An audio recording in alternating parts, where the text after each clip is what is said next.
Hello friends, welcome to my YouTube channel. देखिए, बहुत सारे लोगों का खतियानी ज़मीन है और उसमें वो लोग 4-5 भाई हैं। तो यदि उन लोगों का बंटवारा नहीं हुआ है तो वो लोग फॉर्म को कैसे भरेंगे वो आज मैं बताऊंगा। मतलब यदि आप संयुक्त रैयत है तो आप फॉर्म को कैसे भरेंगे, ठीक है। यदि आप 4 भाई है, 5 भाई है, अभी बंटवारा नहीं हुआ है, पिताजी अभी नहीं है, तो आप लोग के नाम से ही सर्वे होगा। तो इसमें बात आता है कि बंटवारा हुआ है कि नहीं हुआ है। तो यदि बंटवारा नहीं हुआ है तो आप लोग संयुक्त रैयत के रूप में फॉर्म को भरेंगे, ठीक है। तो संयुक्त रैयत के रूप में आप लोग फॉर्म को कैसे भरेंगे वो आज मैं बताऊंगा। यदि बंटवारा हो चुका है तो आप लोग अपने अपने हिस्से का अलग अलग फॉर्म भरेंगे, ठीक है। अपने अपने हिस्से का अलग अलग फॉर्म भरेंगे। तो इस वीडियो में मैं बताऊंगा कि आप लोग यदि संयुक्त रैयत है तो प्रपत्र 2 को आप लोग कैसे भरेंगे, ठीक है। चलिए, तो ऊपर लिखना है राजस्व ग्राम, ठीक है। राजस्व ग्राम कहने का मतलब है कि जिस गांव में आपका जमीन है उस गांव का नाम लिखना है, ठीक है। थाना नंबर आपको केवाला में मिलेगा, जमाबंदी में मिलेगा, खतियान में मिलेगा, रसीद कटाते हैं तो रसीद में भी रहता है, ठीक है। हर एक मौजा का अपना अपना थाना नंबर होता है, ठीक है। उसके बाद देखिए, हल्का नंबर व नाम। हल्का मतलब पंचायत होता है, पंचायत नंबर व नाम। पंचायत का नंबर आपको नहीं पता है तो सीधा पंचायत का नाम यहाँ पे लिखेंगे, ठीक। चलिए, पुलिस थाना, तो जो भी आपका पुलिस थाना है वो लिखेंगे आप। देखिए, ये सर्वे जो है बहुत दिनों बाद हो रहा है तो बहुत सारे लोगों के साथ क्या दिक्कत है कि उनका पुराना थाना कुछ और था और इस समय वर्तमान में उनका थाना बदल चुका है। तो देखिए, यहाँ पे आपको पुराना वाला थाना लिखना है और वर्तमान में ऐसे देकर आपको नया वाला थाना का नाम लिख देना है, ठीक है। तो इससे क्या होगा कि जो आपका नया खतियान बनेगा उसमें आपका थाना जो होगा वो वर्तमान वाला थाना होगा, ठीक। चलिए, उसके बाद आप लोग का जो भी अंचल होगा वो अंचल आप लोग लिखिएगा, अपना जिला लिखिएगा इसमें, ठीक है। और अब यहाँ पे आता है रैयत का नाम व पिता का नाम, ठीक है। तो रैयत, मैं संयुक्त रैयत की बात कर रहा हूँ। संयुक्त रैयत का फॉर्म मैं इसमें भर के दिखाऊंगा। तो मैं मान के चलता हूँ कि अब 4 भाई है, ठीक है।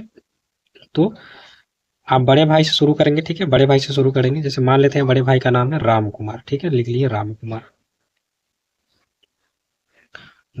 और इससे छोटे वाले भाई का नाम है रोहन कुमार, तो लिख लिए रोहन कुमार। फिर इससे छोटे वाले भाई का नाम है श्याम कुमार, तो लिख लिए श्याम कुमार।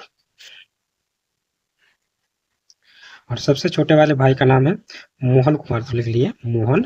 मान लिए सबसे छोटे वाले भाई का नाम है मोहन कुमार, ठीक है, लिख लिए यहाँ पे मोहन कुमार। अब इन लोगों के जो पिता का नाम है वो सबसे नीचे लिखना है, तो पिता यहाँ पे लिख देंगे जो भी होंगे। मैं मान के चल रहा हूँ स्वर्गीय रामू कुमार में लिख दे रहा हूँ, स्वर्गीय रामू कुमार, ठीक है। मैं आपको फॉर्म भर के दिखा रहा हूँ, ठीक है। अब यहाँ पे अस्थाई पता आपको लिखना है। अस्थाई पता में आप लोग को ग्राम लिखना है, उसके बाद थाना लिखना है, उसके बाद अंचल लिखना है, पोस्ट लिखना है और जिला लिखना है। इतना चीज आपको अस्थाई पता में लिखना है। उसके बाद खाता यहाँ पे लिखना है। तो मान लेते हैं हम कि खाता 20 है, ठीक है, मान के चल रहे हैं खाता 20 है। खेसरा 120 है मान लिए। अब इस 120 नंबर जो प्लॉट है इसका रकबा हमको इसमें लिखना है। आप रकबा को एकड़ में भी लिख सकते हैं, डिसमिल में भी लिख सकते हैं, ठीक है। तो जनरली लोग जो है वो डिसमिल में ही लिखते हैं, तो मैं डिसमिल में ही लिखूंगा इसमें, और आप लोग भी डिसमिल में ही लिखें, ठीक है, बेहतर होगा। तो जैसे मान लेता हूँ कि ये 10 डिसमिल का प्लॉट है, 120 नंबर जो प्लॉट है इसका रकबा 10 डिसमिल है, तो मैंने यहाँ पे लिख दिया 10 डिसमिल। अब इस प्लॉट का 120 नंबर प्लॉट का चौहद्दी इसमें देना है, और चौहद्दी में विशेष ध्यान रखना है कि वर्तमान चौहद्दी आपको देना है, ठीक। आपको पता कर लेना है कि अभी हमारे प्लॉट के चारों तरफ कौन कौन लोग हैं, किन किन व्यक्ति के नाम से जमीन है। तो आप लोग को वर्तमान चौहद्दी लिखना है, उत्तर में कौन है, दक्षिण में कौन है, पूरब में कौन है, पश्चिम में कौन है, ठीक है। अब देखिए, एक खाता में बहुत सारा खेसरा हो सकता है, ठीक है। तो एक प्रपत्र 2 में आप 2 खेसरा का आराम से फॉर्म भर सकते हैं, ठीक है।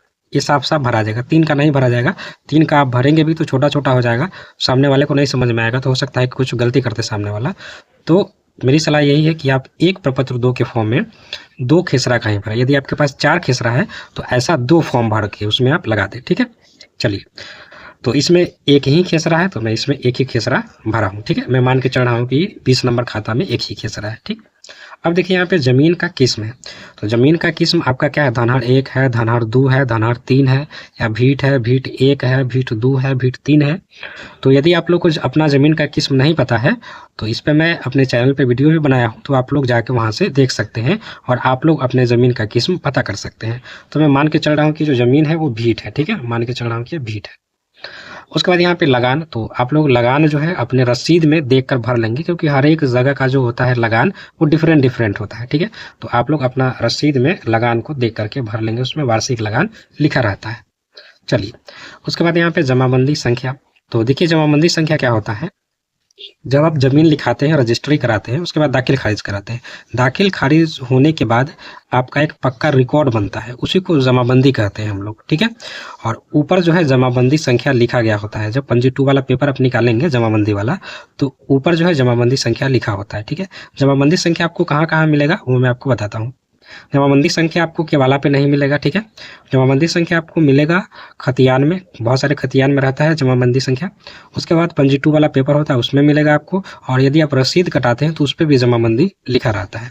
चलिए, उसके बाद है भूमि पर दावा का आधार। देखिए भूमि पर दावा का आधार, यहाँ हम लोग खतियानी जमीन का फॉर्म भर रहे हैं, तो जमीन तो हम लोगों ने खरीदा नहीं है, यदि खरीदा होता तो केवाला वाला फॉर्म भरते और यहाँ पे क्रय लिखते, लेकिन हम लोग खतियानी ज़मीन का फॉर्म भर रहे हैं, मतलब हमने इस ज़मीन को खरीदा नहीं है, हम लोग इस ज़मीन के उत्तराधिकार है, तो यहाँ पे लिख देंगे उत्तराधिकार, ठीक है।